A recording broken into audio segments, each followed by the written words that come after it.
Oke ya. Terus. Hatiku dipenuhi segudang ambisi yang segera sirna setelah mata hatiku melihatmu. Katanya Imam Muhasibi.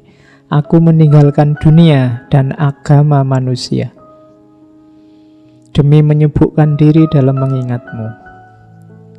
Wahai agama dan duniaku, orang yang aku dengki kini berubah iri. Aku menjadi tuan di dunia setelah menjadikanmu sebagai Tuhan. Maunya ya kembali ke Tuhan. Maksudnya apa? Waktu aku ambisius, punya cita-cita macam-macam, mungkin pengen jadi ulama besar, pengen kaya raya, pengen terkenal. Aku sibuk, aku capek luar biasa. Aku banyak dengki pada orang lain. Jadi orang lain kok ada orang lebih pintar dariku, ada orang lebih kaya dariku, ada orang lebih terkenal dariku, membuatku dengki. Tapi begitu aku berpaling hanya pada Allah, sudah aku tidak mikir apa-apa lagi, hanya sibuk dengan Allah. Sekarang terbalik, justru orang lain yang iri padaku. Dulu waktu aku dicengkram oleh ambisiku, aku jadi budak. Tapi begitu aku memposisikan diri jadi budak di depan Tuhan, sekarang justru aku jadi tuan. Jadi ini kalimat puitis dari Imam Hasan Al-Basri. Oh, aku menjadi tuan di dunia setelah menjadikanmu sebagai tuan. Caranya apa? Meninggalkan dunia dan agama manusia. Agama itu jalan hidup manusia, demi menyibukkan diri dalam mengingatmu. Nah, ini bahan kita muhasabah ya. Kita sibuk dengan Allah itu berapa persen dalam hidup kita dalam sehari. Ini kita lanjutkan lagi. Sebelum muhasabah, ini juga seperti jauhar tadi, rumus-rumus untuk kita sibuk dan dekat dengan Allah. Aslut ta'ah al-waro'. Dasarnya ketaatan itu waro'. Waro' itu kemampuan jiwamu untuk menjaga diri dan menghindar dari hal-hal yang tercela. Itu waro'. Kenapa sih kok ndak mau nonton film, Mas? Kan filmnya bukan film saru. Ndak aku itu mudah tergoda. Daripada nanti aku tergoda, ndak usahlah, itu namanya warok. Mbok jalan bareng aku sini loh, ndak apa-apa jejer. Kan kita temen, ndak apa-apa tuh. Ya ndak apa-apa, cuma aku itu normal. Kadang-kadang khilaf juga. Jadi daripada ada apa-apa, mending ndak usah lah. Itu namanya warok, kemampuan menjaga diri. Ayo mas ini loh, ikut debat, ikut diskusi, rame ini, seru, ndak apa-apa, buat seru-seruan aja. Ndak, aku itu ndak kuatan. Kalau sudah debat terus marah, kalau sudah marah aku ndak kontrol. Eman-eman lah, lebih baik ndak usah lah. Wong ya ndak terlalu penting temanya untuk hidupku. Itu namanya warok, kemampuan menjaga diri untuk yang hal-hal yang mungkin membuatmu jatuh dalam hal yang tercela atau dosa. Ya meskipun mungkin juga tidak, tapi kamu milih menghindar, itu namanya warok. Dan ini perlu dilatih. Karena manusia itu kecenderungannya ingin pamer, kecenderungannya ingin menang dari yang lain, kecenderungannya ingin lebih dari yang lain. Dan kecenderungannya ingin juga selalu yang enak-enak. Nah, itu biasanya menipiskan warok ini. Padahal ketaatan itu dasarnya adalah warok.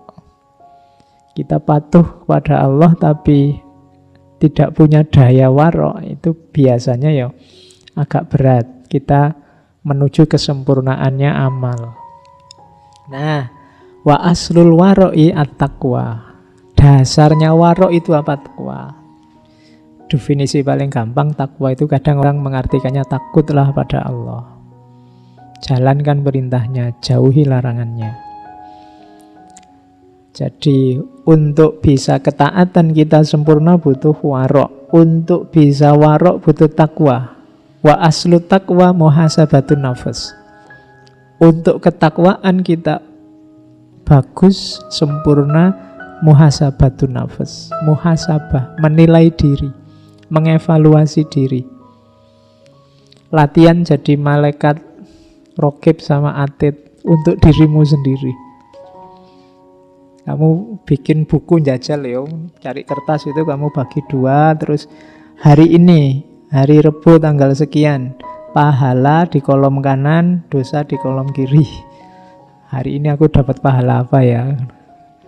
Kira-kira dosaku apa jajal ya? Nyaingi malaikat ya.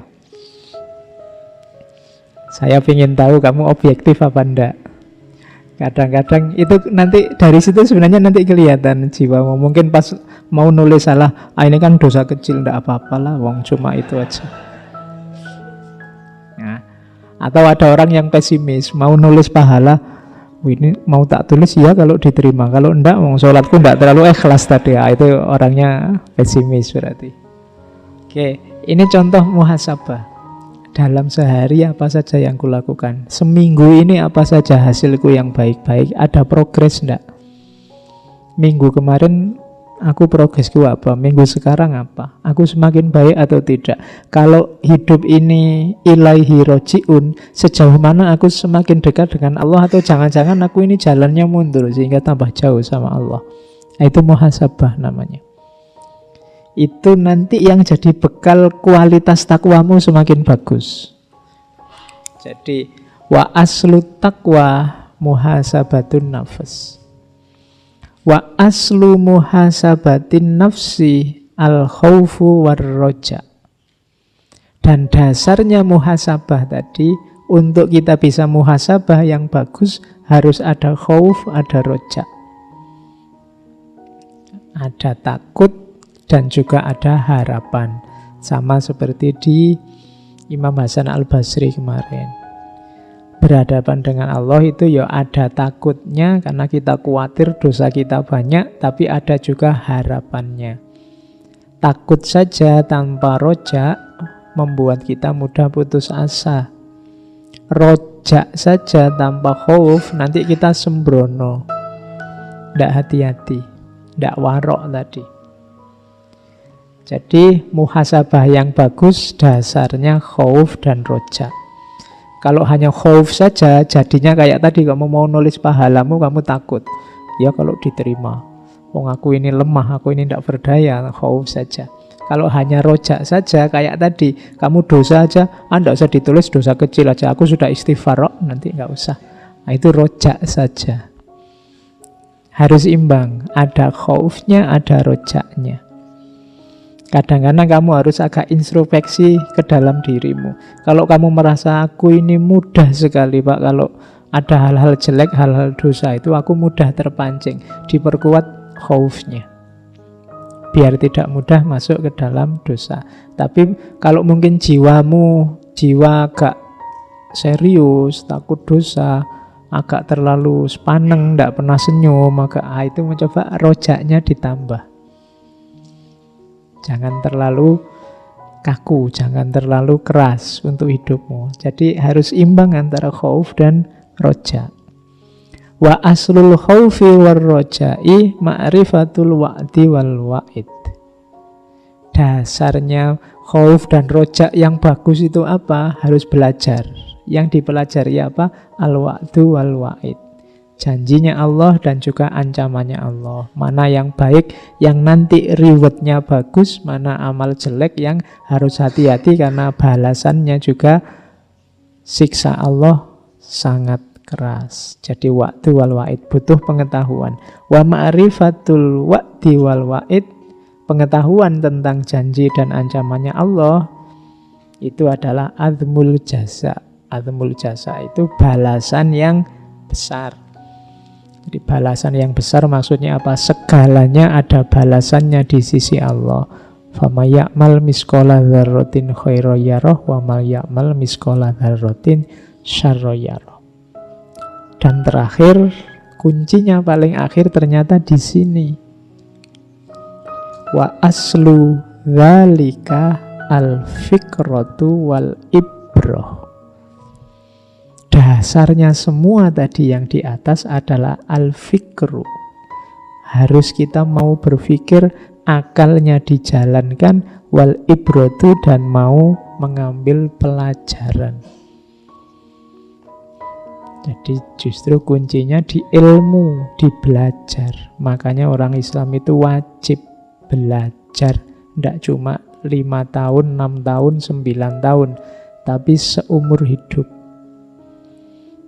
Dulu zaman saya kecil wajib belajar itu 6 tahun. Saya tidak tahu sekarang wajib belajar itu berapa? 9, 12 tahun.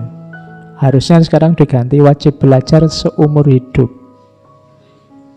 Karena kadang-kadang tambah tua itu tambah tidak karu-karuan kelakuannya. Jadi aku harus mau belajar terus. Resikonya kalau sudah tidak belajar itu mandek.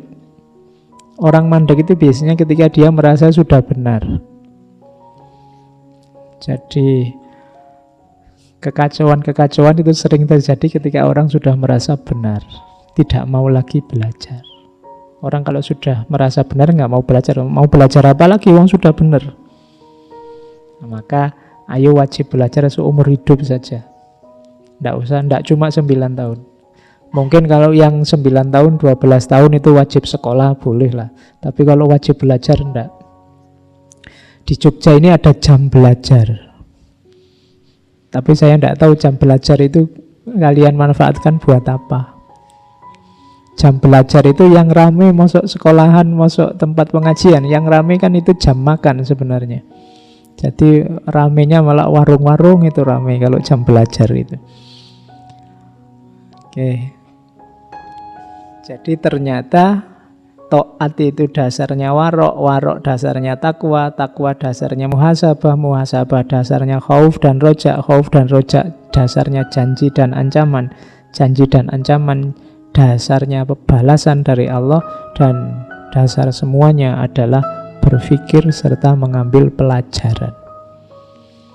Nah, ini diambil dari qaulnya Imam Haris al-Muhasibi.